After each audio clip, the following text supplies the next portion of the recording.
Hello. Aman, can you hear me now? Hello, I can hear you, yes. Oh, perfect. Okay, it's working now. Great.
Thank you, Aman, for that lovely introduction, and thanks for setting the stage.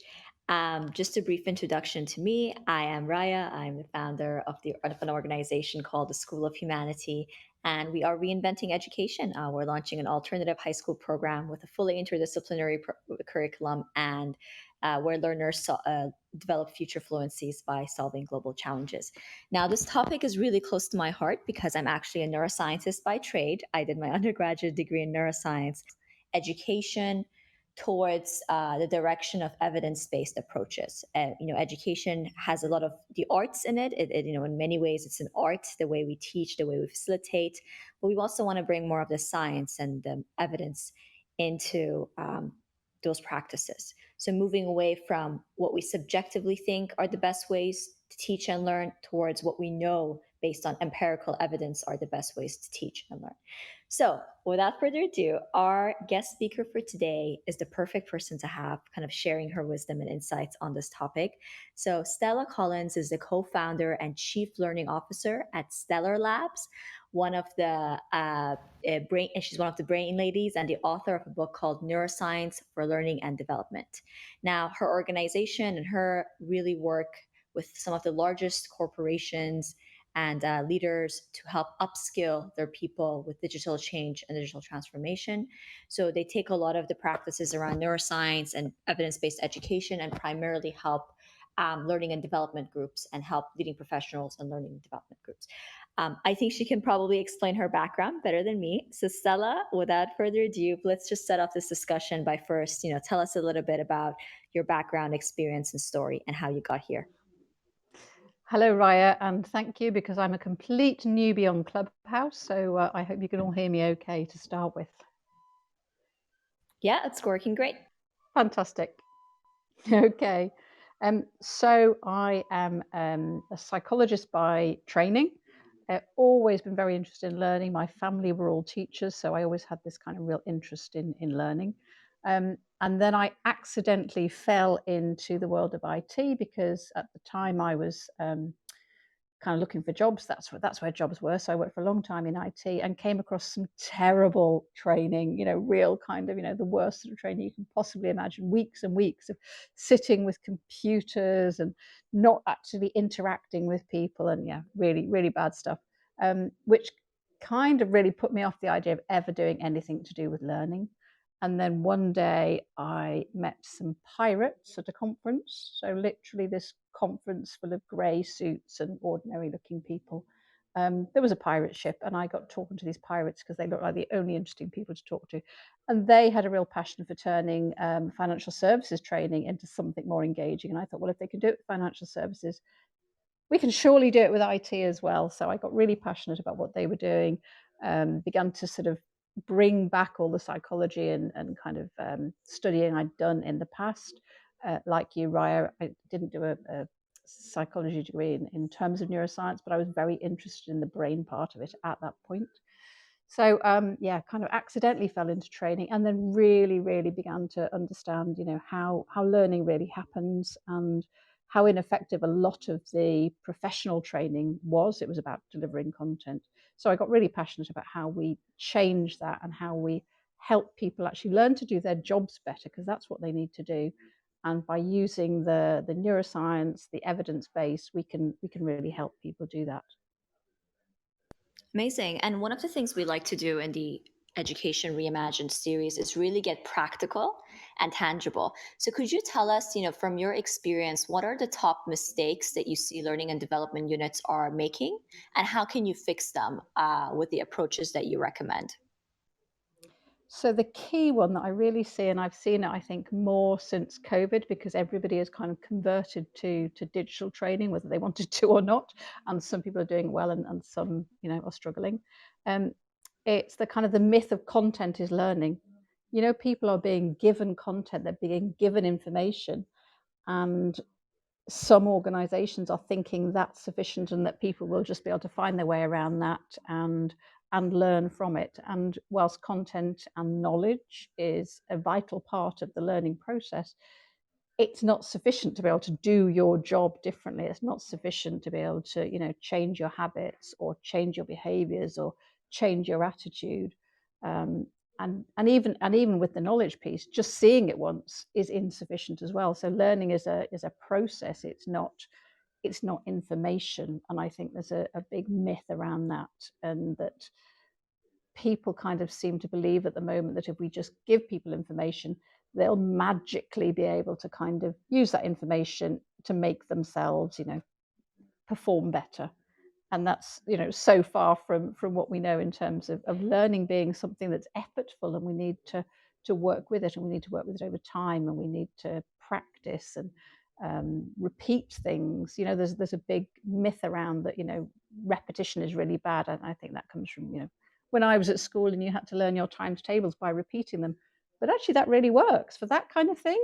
Hey, repetition's really good. That's why Duolingo and things get you to repeat the same thing over and over again.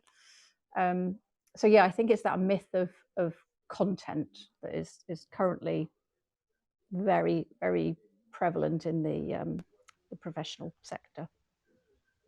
Yeah, I think we see a similar issue in the high school sector as well, this emphasis on memorizing knowledge rather than developing Yeah, skills, which is what we yeah. need in today's world. What are some of the other myths that you're seeing a lot of the models today being based on? Um, I think, there's still a lot of myths around things. For instance, like learning styles, that people have specific learning styles that they have to learn in particular ways. And, clearly it doesn't make sense. The way I always say it is, if you have a visual learning style, for instance, how are you going to learn to ride a bike? And of course, everybody recognizes you can't possibly learn to ride a bike just by watching a video or watching somebody else do it. You've actually got to get on the bike and do something. So I think there's a lot of myths around learning styles. There's an interesting one, and I don't know if you've got it in the education sector, but it's sort of popping up a bit in the business sector, where people are actually beginning to get a bit nervous of the idea of neuroscience, and they're saying, well, it can't actually teach us anything about, good practice, and that actually, only cognitive science has something to teach us. And one thing is I actually define neuroscience quite broadly and would include, I kind of talk about it as the neuroscience is anything to do with helping your brain and body kind of learn better. So there's this sort of slight feeling that neuroscience has nothing to help to support us. And I think that comes from some people are using it as a marketing tool and kind of, sticking a brain on everything and thinking it's going to sell. And I think we need to be a little bit careful about that and be careful about the kind of the lashback, because people are interested in their brains. As trainers, as designers, as facilitators, the more we understand about people and their brains, I think the better able we are to help support them.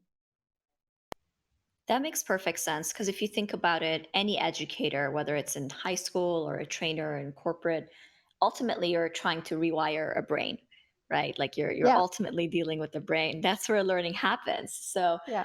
it makes perfect sense that you have to have some understanding of the brain in order to effectively teach and learn. And you mentioned that a lot of times people will just say it's evidence based or say it's based on neuroeducation, but not really. So how can we all get better at calling that out, right? So what is truly evidence based education? Or another way I could pose this question is, if I came to you and said, Stella, I'm designing a lesson or a learning journey, and I really want to make sure it's aligned with best practices in the latest findings from neuroscience and learning, what would you advise me to do? It is actually a really challenging question, because I think the big thing with using a science-based approach, now whether that's neuroscience or any of the other sciences that I think support really good learning, is it's quite challenging and it changes a lot. So I think one thing is to sort of ask, is what I'm being sold, does it sound like a magic bullet? Does it sound like it's going to fix everything? And if it does, it's probably not science based, because science is kind of rough and dirty. We make hypotheses and things change when we do the experiments, and we sometimes find things work and sometimes we find they don't. So I always think there's sort of a set of questions you can ask if somebody's trying to kind of bamboozle you with science. And it's kind of, where's the evidence from? Has it come from, a university or an organization who genuinely do seem to do research? Or has it just popped up in, somebody's front room, or perhaps an organization where they've really, really got something um, to sell? They've got a sort of a vested interest in this. Has it been peer reviewed and researched, and has it been replicated? I mean, there's a big challenge in psychology at the moment that a lot of experiments are really hard to replicate. But have there even been attempts to replicate it? I think is really important. Um, and then I think it's, is it something that there's multiple pieces of evidence about? Are those pieces of evidence coming together, so that they kind of seem to form a big picture? But if you see something and it says, this is the one solution, then I think be really suspicious. That makes perfect sense. And I think that's a general, that those are great universal principles to abide by with anything, with any claims around science, right? Is just asking those questions. Coming to the second part of that question, if you were to, design a learning path today, or a course or a module, whatever terminology you want to use, when designing those paths, how can we ensure the structure, the pedagogy is aligned with the latest findings in neuroscience and learning? I think there's an element of using what you already know. So using what you know as a good educator, as a good designer, you know that you can't just wave a magic wand, you can't just turn a switch, you can't just implant a chip into somebody and they learn something. I think it's about recognizing that there's, learning is a process. So have you got a process in place? And we kind of use a number of different processes in different parts of the design methodology, but the one we use a lot is what we call a master model, which comes from a guy called Colin Rose, and it's it's kind of a nice, round, robust process about learning, not about training. So it's not a training design process, it's a learning process. And he talks about how you have to start with, motivating people first. If they're not motivated, it doesn't really matter how fantastic your gadgets are. It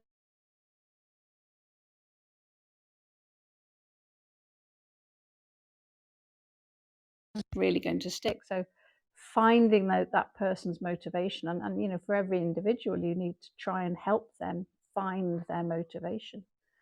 So that's a really important one. I think there's something about how do we get people's attention, and how do we help them take in this, this content, this information, this knowledge they have to take in. But how can we make that? I always talk about it being kind of richly embroidered, and I think it's about making things really sensory, because that's the way we evolved to learn through digital screens. We evolved using all our senses. That's how information gets from the outside world into our inside world, And we know there are the five kind of senses, but there's a huge amount of research now about many different types of senses. And I think it's about how can you use that sensory information to help people build rich neural connections that will then help them later with the memory aspects. And the most important thing I think about learning is it's not you as the trainer or you as the facilitator that has to change. It's the learner. You already talked, Raya, about changing their brain. They have to do something. So they need to be able to take this information, this knowledge, and then do something with it. Explore it, experiment with it, test it, kind of see how it fits in their world and their context. And then you do need to create strong memory triggers. And I think having a sensory input is one way to do that. Certainly having emotional input is another. Emotional connection with whatever it is really important. Novelty, repetition, we've talked about. Delivering information through stories rather than kind of data and facts. I think that really supports the memory aspect of things. And then it's about, how kind of having got this information in and begun to start being able to make sense of it for yourself and to start remembering it, then you need to start putting it into practice. So you need time to practice, to get feedback, to experience it in the real world. And that's quite a repetitive process. And sometimes practice can be, if you're learning to, my husband's playing the guitar, he has to practice a lot. And if he stops practicing, he slips backwards. But you need that kind of motivation then to support the practice as well. And there's a lot of information around serotonin helps us be more persistent, and we get serotonin. And you can get it from chocolate, which is one quite good way to get it. But exercise also helps us create serotonin. So how can we turn our practice into perhaps something that's a bit more physical? And then people need that opportunity to be able to repeat, and repeat over time, because we know so often that people sort of recognize what they're learning. They recognize they should be doing a different skill. They recognize a piece of information, but actually what they can't do is recall it at the time they need to use it. So this testing of recall and this giving people this spaced repetition across time, so that they actually become familiar, they begin to change their habits. And there's a huge amount of neuroscience around the kind of how habits go from being something that's in our conscious prefrontal cortex, where we have to think about the new habit, until it kind of starts to become something that's embedded, and actually it becomes an unconscious thing. We don't need to think about it. There's a huge amount of research around that. So I think it's I've forgotten the original question now, Raya, but it's something around having a process that helps you design better with the Yeah, learner in mind and that learning process in mind. exactly. No, and you answered it beautifully. I know there's a number of educators and learning experience designers in the room, so I think that those are all very excellent and useful tips.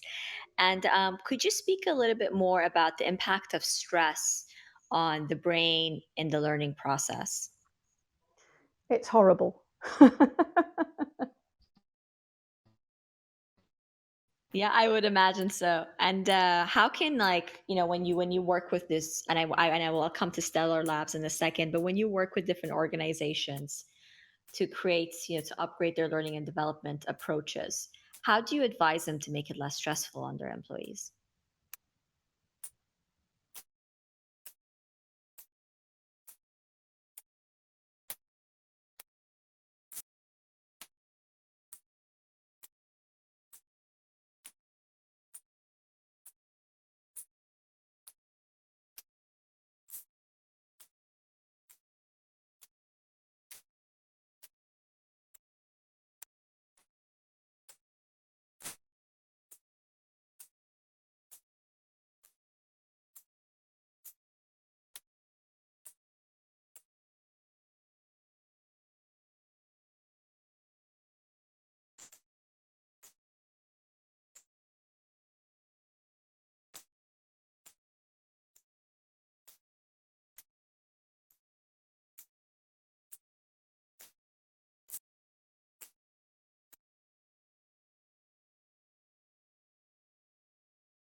My phone.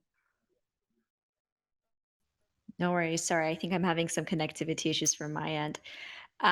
Stella, could you tell us a little bit more about the work that you guys do at Stellar Labs?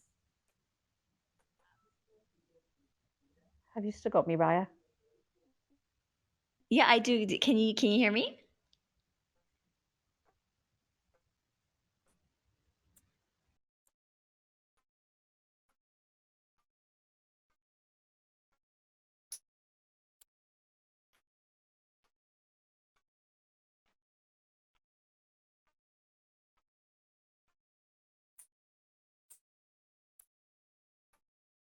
Can you guys hear me?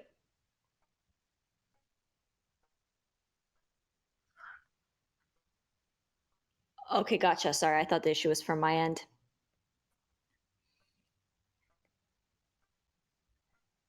Yep.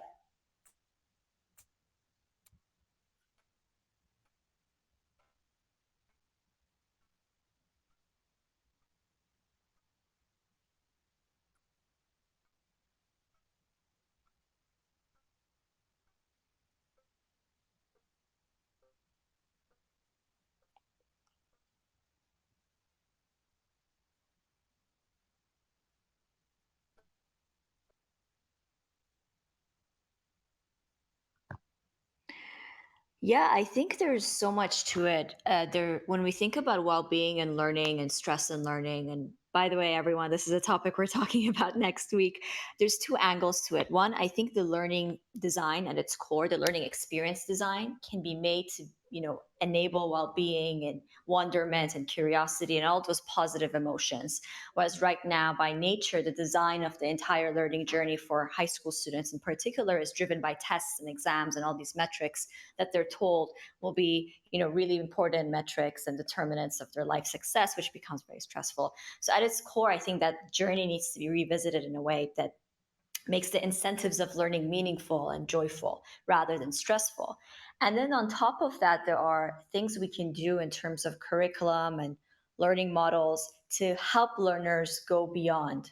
So, having sessions around mindfulness or having sessions around finding and cultivating purpose and building meaningful relationships. So, on top of having a core learning experience that is meaningful, it's important to have curriculum around those topics and themes and mindsets that allow learners to overcome stress and anxiety and self actualize and find flourishing in life.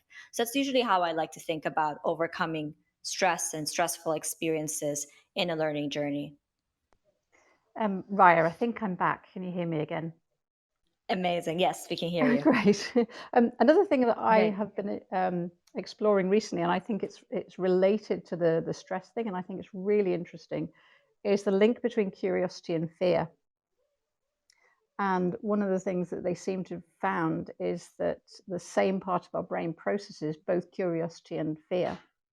So when dopamine hits the back of the nucleus accumbens, we feel fearful, and if dopamine hits the front of the nucleus accumbens, we feel curious. Now we can't tell our students, well, move your dopamine around your brain. That's not going to work. But I think the more we can help people to try and feel curious, the more we can provoke curiosity amongst our students, that kind of will automatically almost change that stress level. That's amazing. I love that because, if you think about it, that reaction makes sense because in our traditional education system, we innately are taught that if you don't have the correct answer, you've made a mistake. You're going to lose a point, right? There's a consequence to that. So I can imagine when posed a question that they don't have the answer to, most learners feel afraid. Whereas what we want them to feel is, that growth mindset that it's okay if I don't know this yet. I can pursue it and explore it further. Um, I think a question I had asked before we had connectivity Can I issues. just add a really, really Yes, useful yes. tip, and it's a simple one for that one. Evidence has been shown that if people guess the answer to a question, it doesn't matter whether they get it right or wrong, so long as they get the right answer fairly shortly after and they can explore that for themselves, or you can give them the answer. But if they guess it, whether they get it right or wrong, they are more likely to remember it than if they're told it. So I think if you can explain to students, hey, look, we're going to guess because we know that guessing helps memory, that immediately reduces the stress because you're saying it doesn't matter if you get it right or wrong, just the guessing itself is good for your brain. Yeah, that makes sense. I know similar research that says for students who are trying to prepare for, tests and exams, you should be testing yourself 70% of the time and Yeah, consuming content only about 30% of the time. So that active recall in itself can really help memory retention. absolutely. Yeah, yeah. So I know I posed this question right before we had connectivity issues, but could you tell us a little bit more about the work that you do at Stellar Labs? Sure. So we're a company that are specializing in kind of upskilling future workers. And what we're trying to do is to make learning really engaging for them, really sticky, but so relevant, and to connect that learning to their real work. Because a lot of training in the past traditionally is sort of, you go on a training course and then you think, well, I've learned this, but what am I going to do with it? And we're trying to work with organizations so that we're really connecting what they're learning to do. So it's more about what you're learning to do rather than, I have a competence that I can use, um, with their real life experience. So what we do is we have a kind of a methodology we use where we're connecting it to um, their real jobs, where we ask them to do preparation before they come to any kind of learning session. So we kind of spread the learning out over time. So they do preparation that's relevant to them. We get them to think about, so what's the job you're going to do? What do you need? What are the skills you need in order to do that job? And then we start to take them through those skills. One of the things that we build in, so we kind of work in a modular way, a very modular way. And one of the things we do is build in work-based actions. And when we first started designing these programs, we were kind of coming up with the work-based actions, thinking, well, when they go back to work, this is something they could do that is relevant to their job. But actually, we're moving away from that now. And we're starting to say, no, we don't need to come up with the work-based actions. They need to identify their own work-based actions. So they are literally going back to work and putting into place the things they may have learned in we call them live labs, and what they've learned in the labs, what they've experienced and what they've practiced. They can literally do that for themselves. So we're trying to, as much as we can, give ownership to the people who are doing the learning and the wider organization around them. So their peers, how can they get their peers to support them? How can they get their managers to support them? Because we're not there all the time, and we shouldn't be. We are there to sort of support that learning journey, not to be the fount of knowledge, and not there to guide them through everything. So that's one of the big things we're trying to do is to kind of give as much ownership to the learners as we possibly can. I love that. I think that's again another beautiful parallel with what we're seeing in the high school education space, the alternative education space, moving away from instructor towards learning facilitator as being the role of educators. A final question before I hand over to Aman is, for anyone who wants to go deeper into this, or they, want to maybe upskill a bit more on neuroscience and learning, I know you have a book. Do you have any other recommended resources, thought leaders, anything you think people should check out if they'd like to learn more about this field? Sure. So on our website, www.stellalabs.eu, we have a lot more resources. We have some podcasts with some really interesting people. So that's a really great place for research and for kind of resources. Um, I would recommend people check out if they're in the professional. And when I say professional, of course you're professional too, but in the kind of the business context, I think they should check out Emerald Works and what they're doing in terms of research to look at what is not so much the neuroscience research, but looking at what is really supporting organizations to create a learning culture. And that comes out from the work of a group called Towards Maturity before. And they have some really interesting stuff around, what really makes the difference to organizations and to people in organizations to take learning beyond the classroom and turn it into something that supports people in their roles. Um, we follow something called the Oxford Review, which has incredible amounts of research, but the research is really well distilled so that they take the kind of the really hard to read scientific research and turn it into something that is readable and understandable. And one of my favorite, no, I have two favorites that I go to regularly. One is and these are probably all quite British based, but one is the British research, sorry, British Psychological Society Research Digest, where again, they look at research and they just make it really understandable. And then the other one is Neuroscience News, which pops up into my inbox every day. And every day there's something that, I have to go squirreling off and have a look at because there's just really interesting nuggets. But again, they're trying to make it accessible to people who haven't got, really deep scientific background or haven't got the time to read all those papers. Amazing. Thank you. That's very useful. I hope people have noted that down. Thank you, Stella. I'm just going to hand over to Aman now to open things up and open discussion up to the audience.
So I think there's something about, start small. You don't need to start with knowing everything about the brain, but become curious about what you can find out. You interestingly mentioned, Aman, the idea of sports. And in sports, it's never considered strange to understand how your body works. If you're a runner, they kind of get to know how muscles work and how to make muscles work better and what they need to do in order to get kind of the best out of their muscles and their lungs and the whole body. And I think it's kind of strange that as educators, why are we not interested in the one thing that is really driving learning? So I think it's about starting small and just getting a little bit curious about, what goes on in my brain when when I'm in flow. What's happening in my brain when I'm feeling good?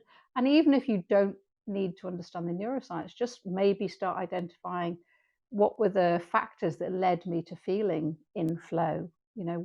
How was I physically behaving? What was physically happening? What was happening in my brain? And kind of be a bit more reflective perhaps about yourself first, and then start to make observations about others. And I think from that you start to make hypotheses, and from that you can then start to investigate. So is there any evidence for this?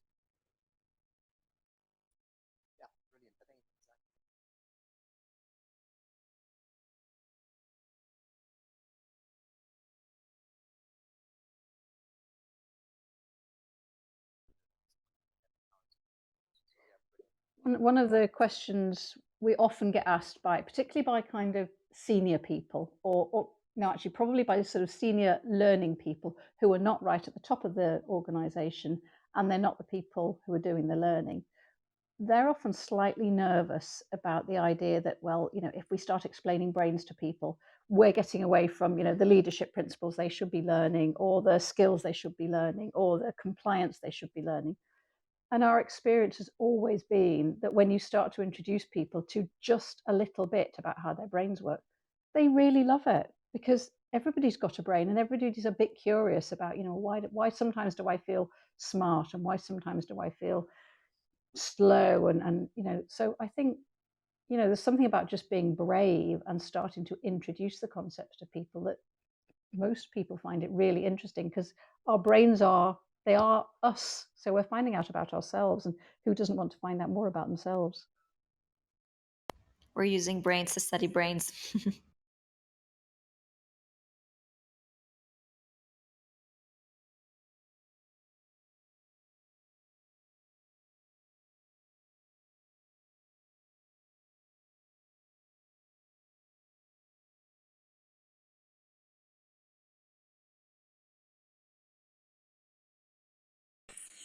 Thank you so much, Aman, and Raya. Thank you both for hosting this room. And Stella, I wanted to let you know that when I began my exploration of neuroscience and its intersection with learning, yours was the very first course I took. I think it was on LinkedIn.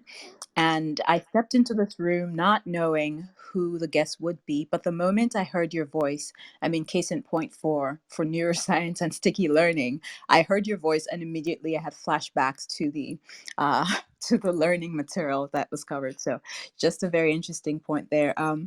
Coming round to the question, I think it's a brilliant question. My experience with learning has spanned being a teacher in the classroom, mostly at the higher education level, but also some in high school, also across continents. So I have been an educator in the United States, in China, in Nigeria, and Sub Saharan Africa. And then currently, I am a digital learning experience designer for corporate organizations. I have also worked in government, and all that to say, my response to how best to integrate would be start with the front lines. I really believe that that's where success is likely to start from. And I've recently been in conversations around how neuroscience can help improve learning outcomes, and particularly when it comes to conversations around creating or improving learning outcomes for marginalized or underserved populations, and the importance of addressing stressors and environmental considerations that limit the ability to learn. So I'm talking, young girls who have to spend half their day, fetching water from the stream before they can go to school, or kids who are in refugee scenarios, and so learning, of course, is impeded to some extent. And I've recently read some interesting material. Dr. Caroline Leaf did some work in the slums of South Africa and worked with learners who had faced, I mean, I won't even go into detail because they've experienced some of the worst possible tragedies in their lives, and currently we're living those realities, but through the intervention of neuroscience methods, they were able to raise the learning outcomes. I think the final exam scores from the lowest 15% to having these students graduate in the top 90% for their city.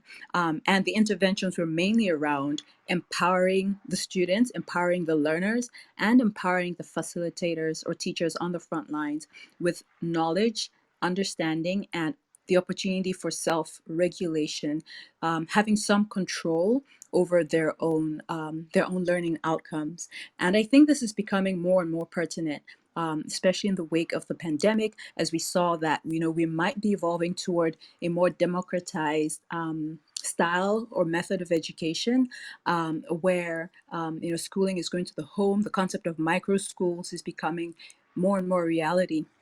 And I don't know if I'm just piling on the question, but I would love to hear your thoughts on, um, should we not be deliberately looking to build this in? So, Raya, I see that you have an innovative new approach to learning through the School of Humanity, and I would see you and like-minded organizations and individuals having the unique opportunity to build these sorts of techniques and models into the way learning is done. And so, just to come back around to the initial point, I really believe that success in integrating neuroscience into learning will happen on the front lines by empowering the learners themselves and the facilitators of learning, more or less so than attempting to change policy, government policy, or convince, the decision makers in corporate organizations.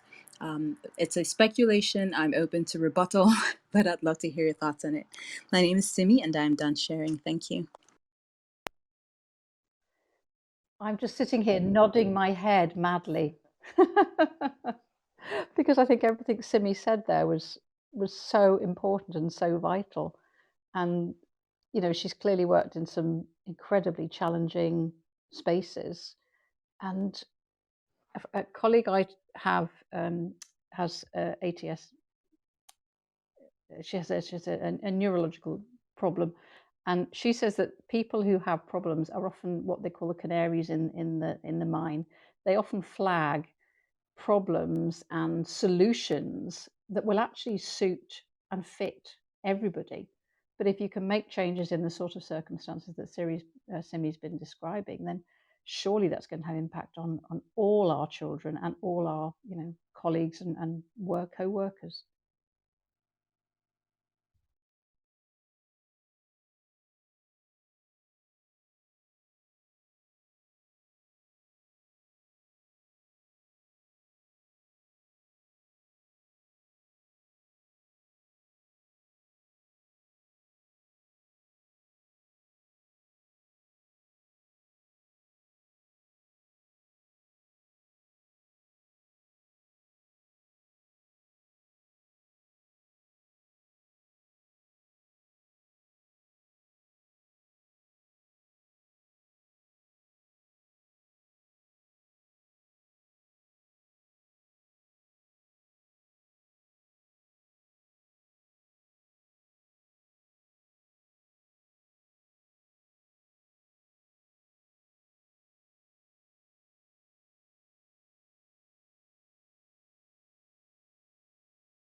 Sure. Yeah, absolutely. I love that because, and you're right, Simi, a lot of the work that we do at the School of Humanity, the way we design our workshops, the way we design the learning journey is informed by the latest findings in neuroeducation. I would say, Aman, to answer your question, one of the simplest experiments one could run at a grassroots level is to, have, let's say you have an educator who's conducting this experiment, is to take their usual lesson or take their usual course and redesign it, keeping in mind these principles about, evidence-based education. So some of the principles that we've already discussed today involve, focusing on learning by doing, cultivating curiosity rather than being afraid of it, focusing on spaced repetition, focusing on motivation and inspiration first before going deep into it, the educator being the facilitator and the guide rather than instructor. So I would imagine that a very simple experiment could be taking maybe, one of the semester courses or one of the lessons in a traditional subject and completely redesigning it with the kind of brain-based approach, and then maybe measuring the impact and the difference of the impact with that learning journey versus the traditional conventional industrial era learning journey.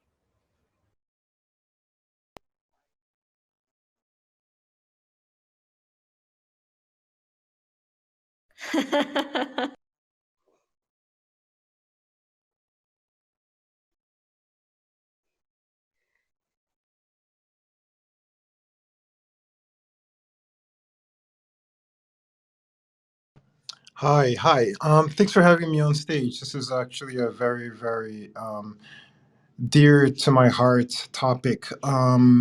So yeah, I just wanted to add some 2 cents about the importance of, because I mean, if we're really serious about integrating neuroscience, we have to look at it as a form of literacy, and we have to look at in the entire education system as requiring a new paradigm shift in literacy. And we live right now in the computing age, and so when we think about literacy, we think about coding, and we think about artificial intelligence, we think about all these high-tech systems.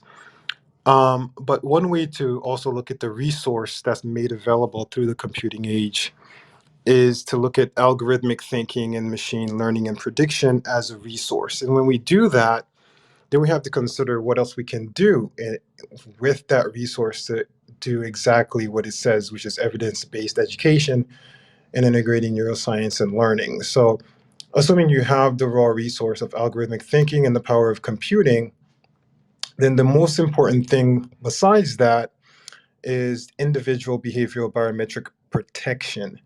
And I'll say that again: individual behavioral biometric protection. Because behavioral biometric implies data that is generated by your nervous system subconsciously for the most part. Let's say whether or not your eyes is dilating, facial expressions, heart rate variation, skin conductance, anything that you're not consciously aware of generating is a form of behavioral biometrics. You'd be typing on a computer and you do the cadence of your typing is a form of behavioral biometrics. But what that does is it provides information regarding your nervous system's arousal as well as potentially your attentional state. So once we essentially can carve out laws and legislation to protect individual behavioral biometric data, then we can create applications in our platforms to be used to literally measure and amplify the learning curve individually.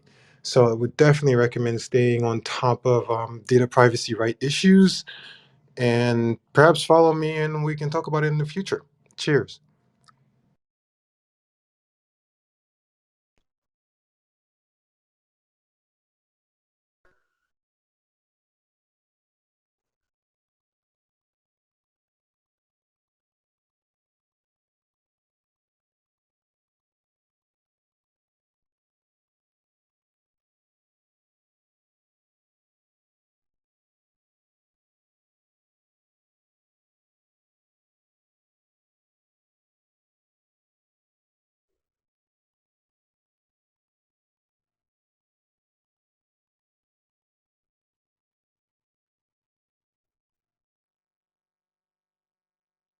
Can I just, yeah, can I come back on that one? I think it's a really interesting idea, and I think, as we learn more, and we need to learn more about these opportunities, yes, we clearly need to protect people's data very, very carefully. But I think one of the things we have to be really careful of is taking, individual pieces of data and making assumptions from it. Just because your eye is dilated could mean any one of a million different things. And I think there is some slight tendency to say, because, we measured this thing in somebody's brain waves, or because we saw an eye dilation, or because we saw a temperature rise, that means X, Y, or Z. And I think we need to be really, really careful about understanding that those signals, we can't actually interpret them. We don't know what they really mean. And that's sort of a concern I would have about some of that biometric testing. I'm sure there's opportunity for it in the future, but I think we need to be very careful. In the same ways, when I first started in training, people would say, if you folded your arms, that meant you were defensive. Of course it didn't. It could have meant any number of different things.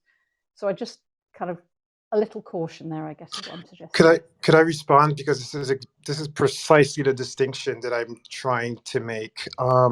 So we're not talking about digital phenotyping, which is essentially looking at people's behavioral responses and trying to interpret them. We're literally talking about putting protection on individual behavioral biometric data so that phenotyping is not done, right? So that when you have laws and legislation to protect your individual from misuse, right? Then we can also create platforms that allow you as an individual to do your own interpretation in a closed feedback loop, so as to create intelligence amplification platforms. So that's the key distinction there, exactly what you're bringing up. What you're talking about is digital phenotyping, which we are not doing. We do not promote. In fact, we are promoting the exact opposite. In fact, that's what the Cognitive Integrity Protection Act is supposed to protect: misuse of behavioral biometric data. Cheers.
I'm so glad you've asked that question.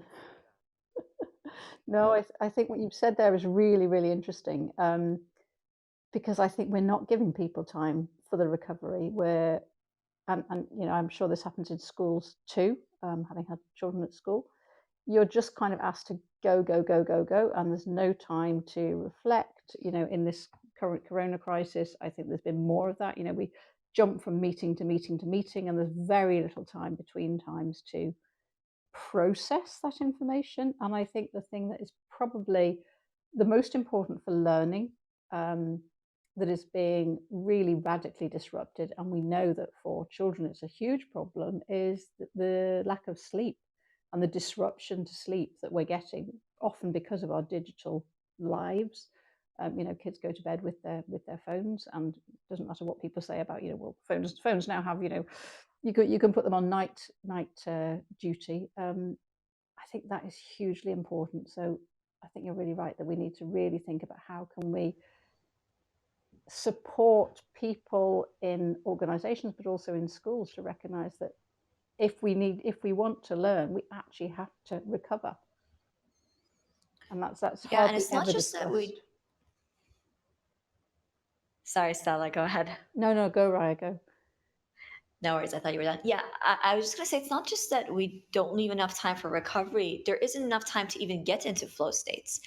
And that's the question we kind of grappled with at the School of Humanities. We asked ourselves, do kids need to be in live sessions just as they are in a physical school from 8 a.m. all the way to 3 p.m., with back to back timetables? Like, when in that timetable schedule do they have the space to get into creative flow?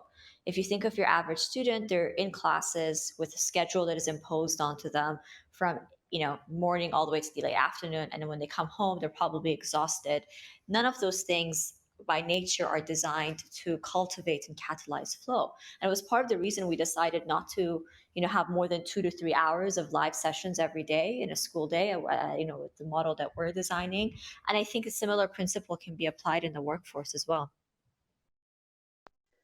Totally agree with you there, Raya. I think we need to really, but I think the challenge is that certainly organizationally, and I suspect it's probably the same in education, people want to see people doing things. If they're not doing things, then what are they doing?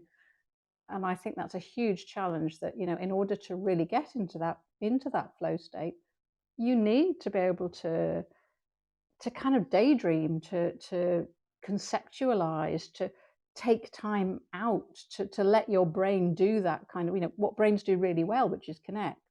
But actually what we're asking our brains to do most of the time is to focus.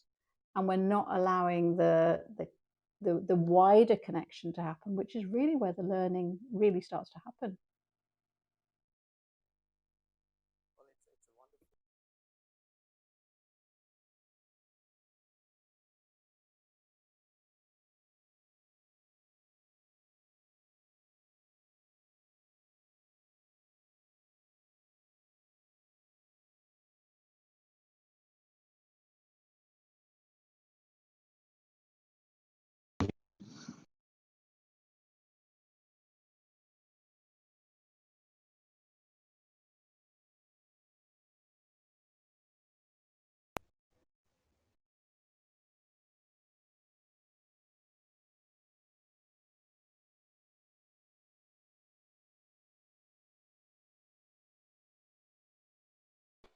Thank you, Aman, for the space and for the opportunity to Raya and the other panelists. Sorry if I'm breathing hard. I just finished a short, late morning run.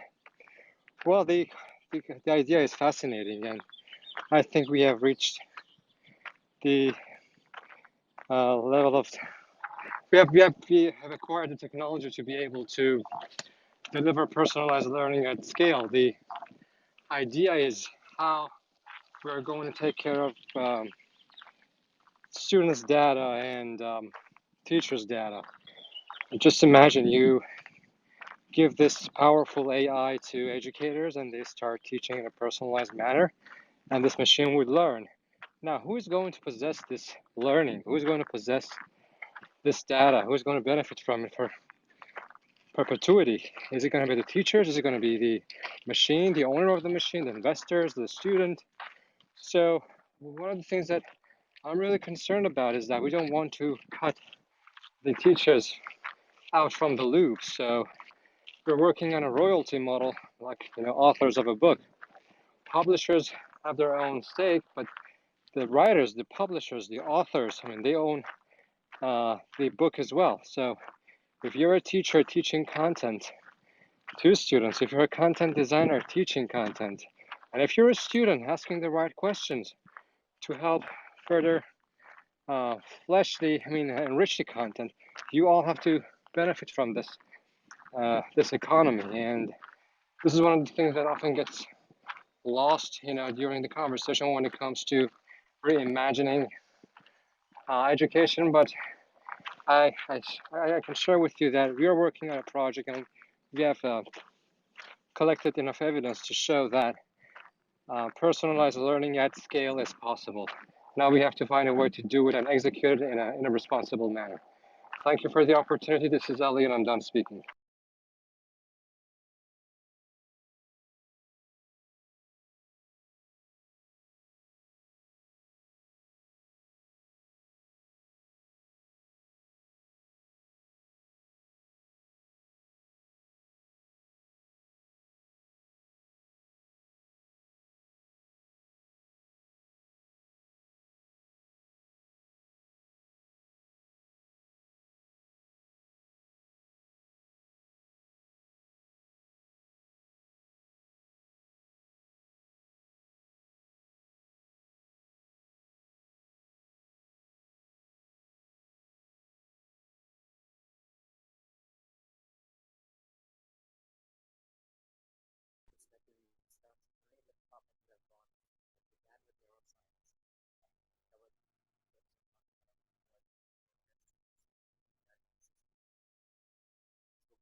That's a big challenge. I think, first of all, begin to think a bit like a scientist, begin to think about hypotheses and testing them. Raya talked about, simple experiments we can do in the classroom, whatever we call the classroom. And I think that's really important. But I think most of all, give as much of the responsibility for the learning to the people who are doing the learning, because it's their brains who have to change. It's them who have to do new things. It's them who have to go out into the world. So the more you can hand responsibility to them, and sometimes that has to be done in a structured way, but the more you can, instead of telling them things, ask them things, get them to guess, get them to link to what they already know, and get them to, if there's a demonstration that has to be done, let the learners do it. Don't you do it. I think we need to step back more and more and let the learners do the learning.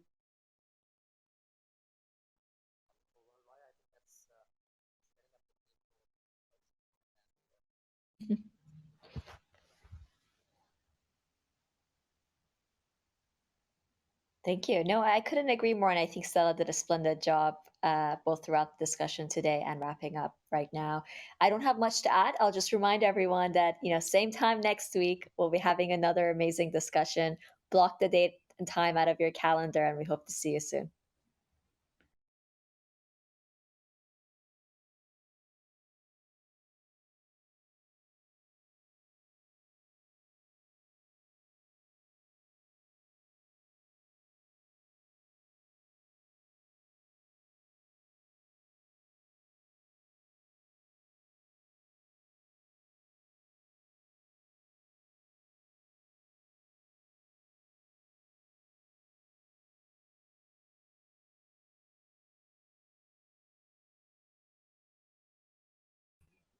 Thank you. Bye, everyone. Bye.